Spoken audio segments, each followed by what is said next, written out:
today we will discuss this question and कल हमने question किया था लेकिन there was some mistake, तो let's do it again और देखते हैं उसमें क्या mistake आ गई थी हमारी. तो the equation of the curve is given this and show that it has no stationary point. तो हमें दोनों cases में B point, find the coordinates of the point on the curve where the tangent is parallel to the y-axis. So parallel to y-axis का meaning है कि ये perpendicular to the x-axis है. तो पहले हम इसको differentiate कर लेते हैं. Okay, तो first हम इसका differentiate कर लेते हैं. The function is this y cube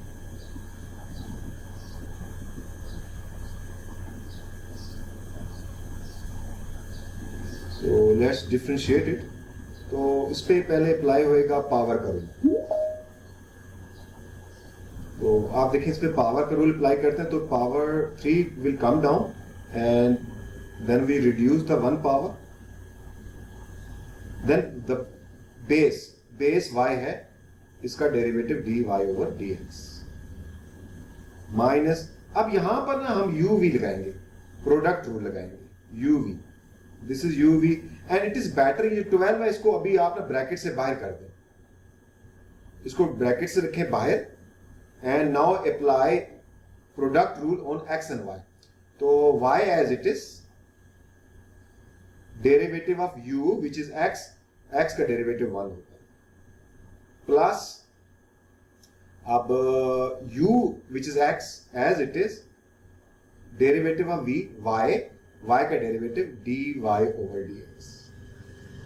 ये हमने product rule को apply कर दिया.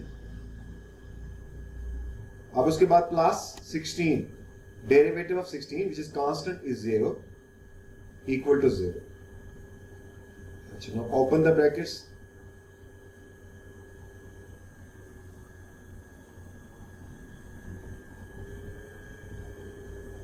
एंड 12 को मल्टीप्लाई कर दें अंदर,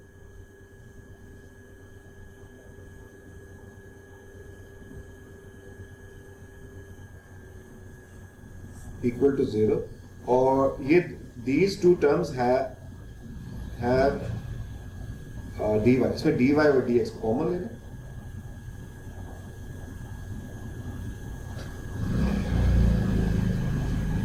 तो minus 12x and now we have this one, shift it over here, is equal to plus 12y.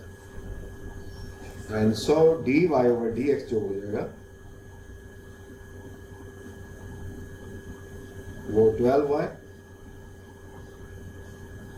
over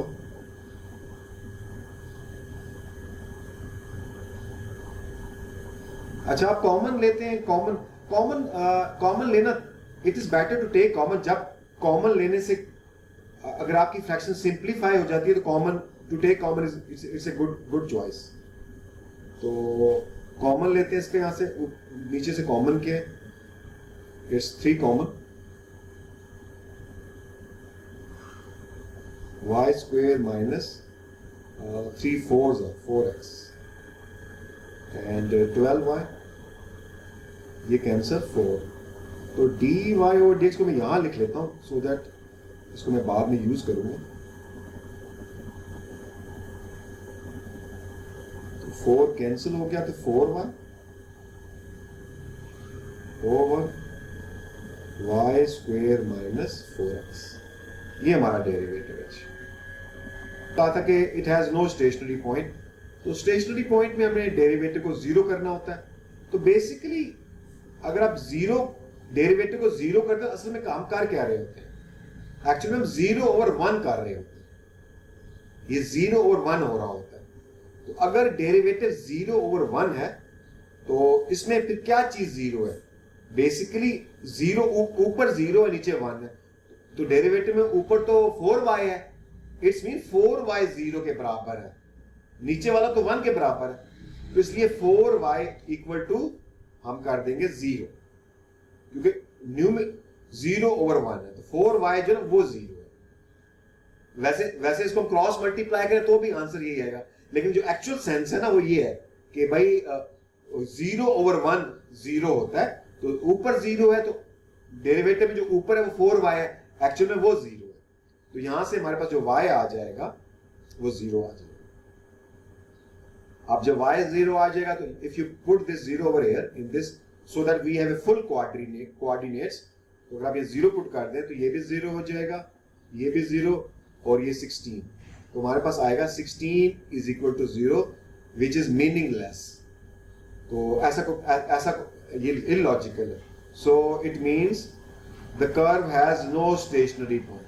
no stationary point का क्या मतलब है? इसका मतलब है कर्व के अंदर जो बेंड आ रहा है, कर्व में there is no such bend जहां पर tangent line parallel to x axis है। इसका मतलब ये नहीं है कि इस कर्व के अंदर कोई बेंड ही नहीं है, बेंड इसके अंदर होएगा, लेकिन इसके अंदर ऐसा कोई बेंड नहीं है जहां पर tangent line parallel to x axis हो जाए। So it is true, it has no stationary point.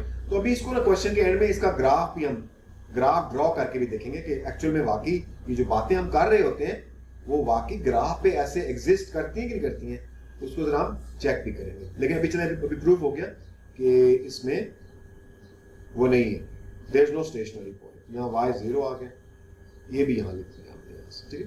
आप चलते हैं सेकंड पार्ट। सेकंड पार्ट में वो कह रहे हैं कि find the coordinates of the point on the curve where the point है ये, ठीक है, where the tangent is parallel to y axis। तो parallel to y axis का मीनिंग हो गया कि perpendicular to the x axis। तो अगर perpendicular to the x axis है तो हम ग्रेडियंट को देखते हैं कि हम about x axis देखते हैं ना। perpendicular to x axis का मीनिंग हो गया कि वो अनडिफाइंड बोलते हैं 1 over 0। अगर डिनोमिनेटर में 0 आ जाए ना, वो मैथ कैलकुलेटर में तो उसको कैलकुलेटर में तो उसको मैथ एरर कहते हैं, लेकिन मैथमेटिक्स में उसको कहते हैं अनडिफाइंड। कुछ लोग उसको इन्फिनिटी भी कहते हैं। इन्फिनिटी भी अनडिफाइंड है। इन्फिनिटी इतना बड़ा नंबर है जिसको हम इमेजिन नहीं कर सकते, वो अनडिफाइंड है, उसको हम नहीं बता सकते वो क्या चीज है। तो अनडिफाइंड कि डिनोमिनेटर में 0 आ जाए। अब इसको देखें कि भाई ये फ्रैक्शन 1 over 0 है, इसका मतलब क्या हो गया?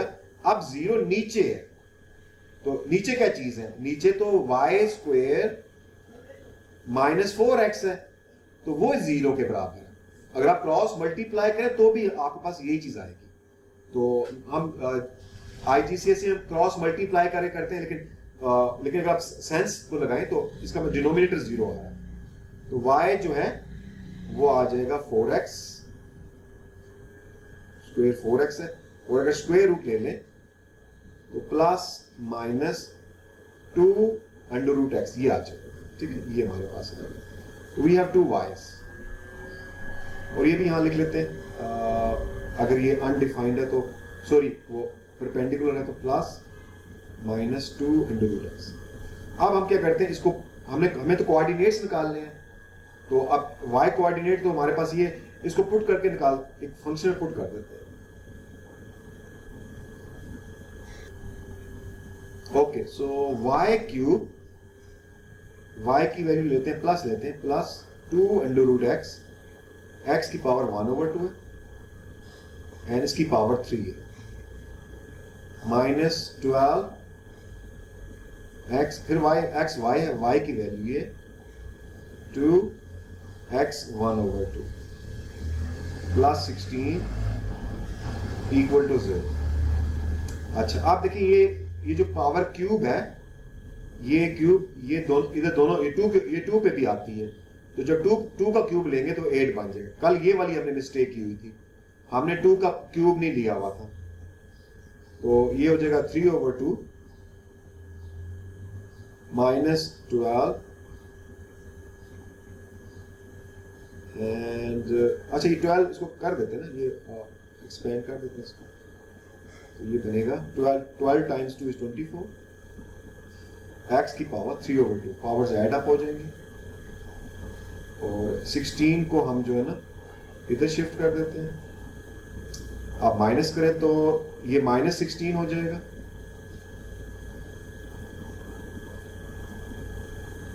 एंड -16 और x 3/2 इज इक्वल टू +1 आ जाए।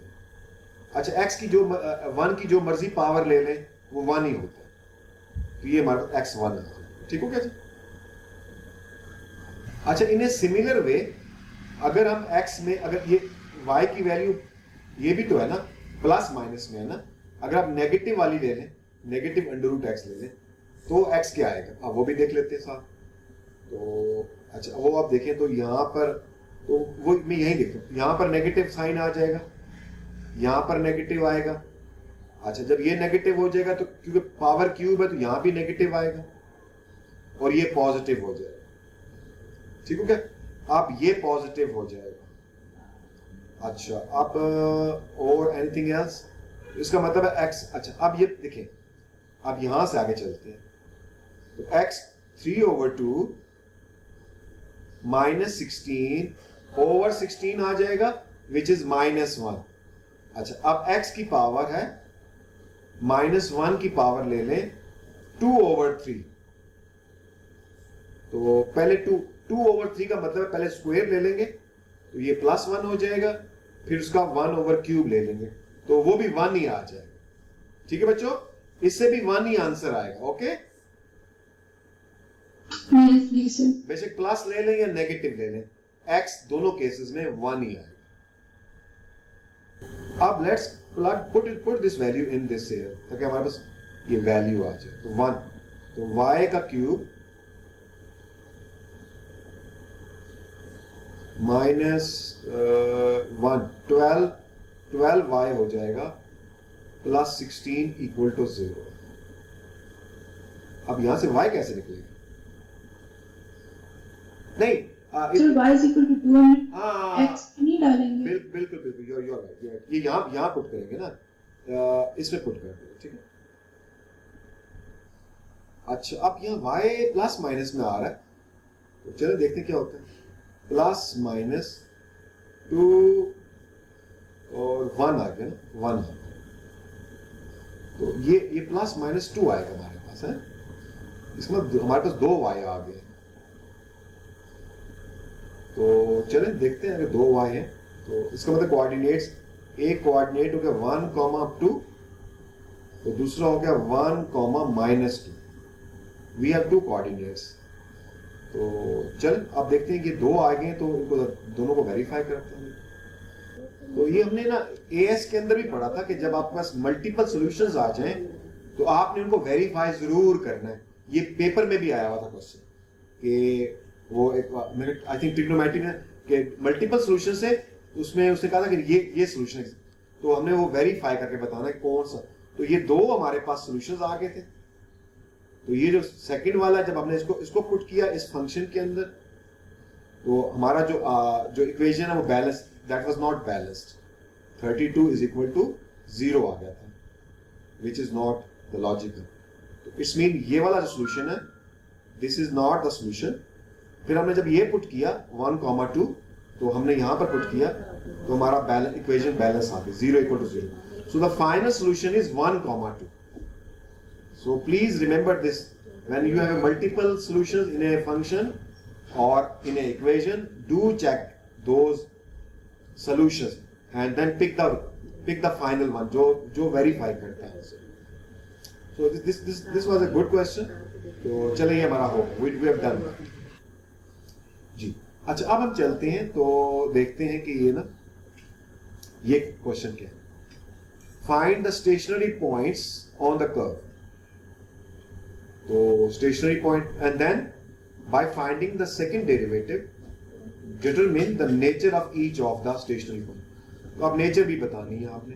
तो हमने पढ़ा था एएस के अंदर कि अगर आपने किसी भी स्टेशनरी पॉइंट की नेचर बतानी है, नेचर क्या होती है कि वो मैक्सिमम है, मिनिमम है, या फिर वो एक थर्ड कैटेगरी भी थी कि पॉइंट ऑफ इन्फ्लेक्शन भी बोलते हैं कि वो उस कैटेगरी में तो फॉल नहीं करता, तो वो हमें वो नेचर में आता है। तो हमने एएस के अंदर पढ़ा था कि उसको इसकी नेचर को बताने के हमारे पास 2 मेथड है। आप फर्स्ट डेरिवेटिव से भी बता सकते हैं और सेकंड डेरिवेटिव से भी बता सकते हैं, दोनों से बता सकते हैं। और हमने ये डिस्कस किया था उसमें कि भाई जब फर्स्ट डेरिवेटिव से हम बता सकते हैं नेचर, तो फिर सेकंड डेरिवेटिव की तो जरूरत ही नहीं है। There is no doubt about it कि सेकंड डेरिवेटिव की जरूरत ही नहीं है। लेकिन सम टाइम फर्स्ट डेरिवेटिव से बताने में काफी कॉम्प्लिकेशंस हो जाते हैं। फंक्शन इतना कॉम्प्लिकेटेड होता है कि उसको अगर फर्स्ट डेरिवेटिव अप्रोच से करेंगे तो वो बहुत ज्यादा टाइम कंज्यूमिंग हो जाता है, उसको हैंडल करने में थोड़ा टाइम लग जाता है, कॉम्प्लेक्सिटी होती है। तो सेकंड डेरिवेटिव क्या करता है, जब आप देखिए ना, आप जब डेरिवेटिव लेती हैं तो पावर रिड्यूस हो जाती है ना। अगर क्यूब है तो पावर 2 हो जाती है, दोबारा डेरिवेटिव लेंगे पावर 1 हो जाएगी, पावर छोटी। ठीक है, डेरिवेटिव में डिफरेंशिएशन पावर रिड्यूस हो रही होती है, तो पावर जितनी ज्यादा रिड्यूस होती है फंक्शन उतना सिंप्लीफाई हो जाता है। यही वजह है कि हम जो जब भी नेचर बताते हैं सेकंड डेरिवेटिव की अप्रोच को जरा ज्यादा प्रेफर करते हैं। अदरवाइज फर्स्ट डेरिवेटिव से हो सकता है काम। ये बात हमने एएस में डिस्कस की थी और जस्ट मैंने आज रिकॉल इसलिए किए ताकि हमें वो जरा रिवाइज हो जाए। तो चलिए इसका फर्स्ट डेरिवेटिव पहले करते हैं। दिस इज द फंक्शन और ये y square is equal to 48। ठीक है, आप इसका डेरिवेटिव फर्स्ट 2x हो जाएगा। अब यहां तो प्रोडक्ट रूल लगेगा यूवी। अच्छा, अब इसके पीछे माइनस लगा हुआ है तो जरा be careful about it. Minus को रखते हैं बाहर और ब्रैकेट को यूज करके यूवी लगाते हैं। तो v as it is, u का derivative 1 plus u as it is v का derivative dy over dx, bracket closed. Then अब इसका इस पे लगाएंगे y स्क्वायर है तो पहले पावर का रूल लगेगा 2y, 2 में से पावर को रिड्यूस करेंगे 1 तो 1। अब बेस का डेरिवेटिव विच इज y तो dy ओवर dx और 48 कांस्टेंट है, इसका derivative 0। You should be very calm and relax होकर करें, क्वेश्चन को आराम से हो जाता है। अब बिकॉज नेगेटिव साइन है तो ये open the bracket, sign changed,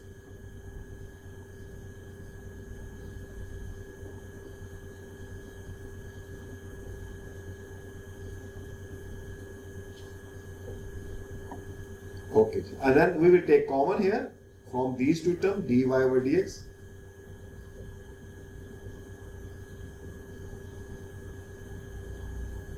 तो आप देखिए कॉमन लेंगे तो इसको लिखे पहले, प्लस वाले को हम पहले लिखते हैं और नेगेटिव वाले को बाद में लिख देते हैं। अच्छा, अब ये जो दोनों हैं इन दोनों को शिफ्ट कर दें राइट साइड पे, तो ये नेगेटिव y है तो प्लस y हो जाएगा, तो 2x नेगेटिव हो जाएगा। नाउ dy over dx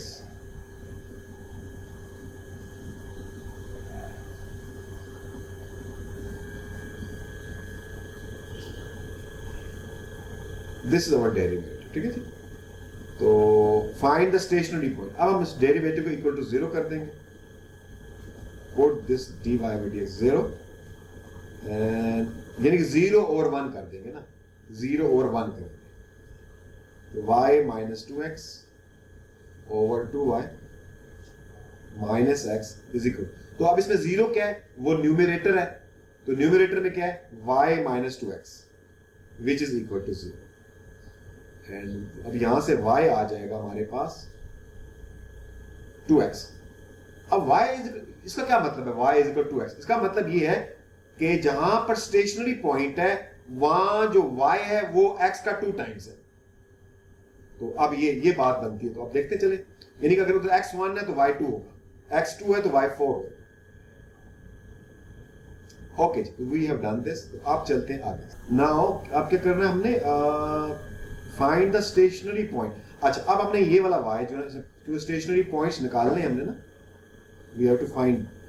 तो इसको पुट कर देते हैं function y is equal to x, y 2x है, x square minus x, y जो है वो 2x है, तो 2x plus y square 2x square, 2x whole square 48। तो सिंप्लीफाई करते हैं जिसको, तो 2x square plus 4x square, सारे x स्क्वायर आ गए, तो ये 2 निकालेंगे तो 2 तो 3 बनेगा। 48 और x स्क्वायर कितना आ जाएगा 16 और x आ जाएगा प्लस माइनस 4। तो we have 2x।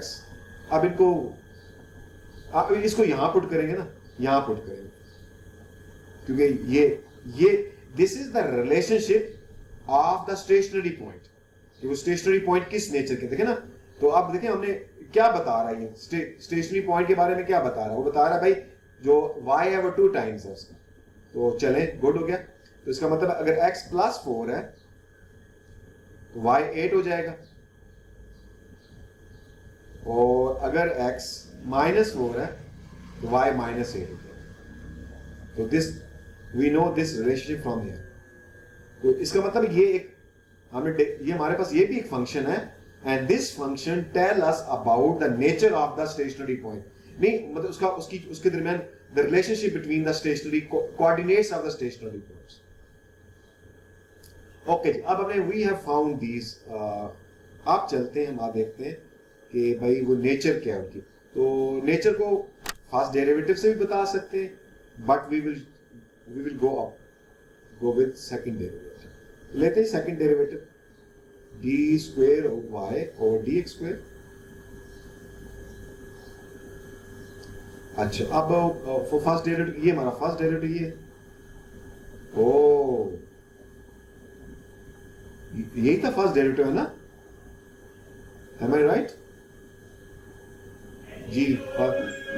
Yes sir, ये अब ये कैसे लेंगे जी?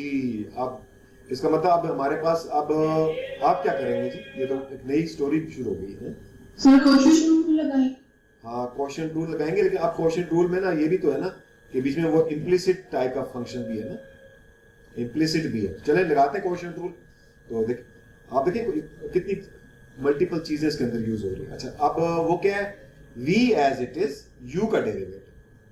तो v तो ये है 2y माइनस एक्स, और v क्या है, ऊपर है। आप थोड़ा you have to very careful, यहां तो पूरे कंप्लीट स्टेप्स करें, डायरेक्ट मत करें, लेकिन मैं डायरेक्ट कर रहा हूं। तो इस पहले y का लेंगे, वो dy ओवर dx,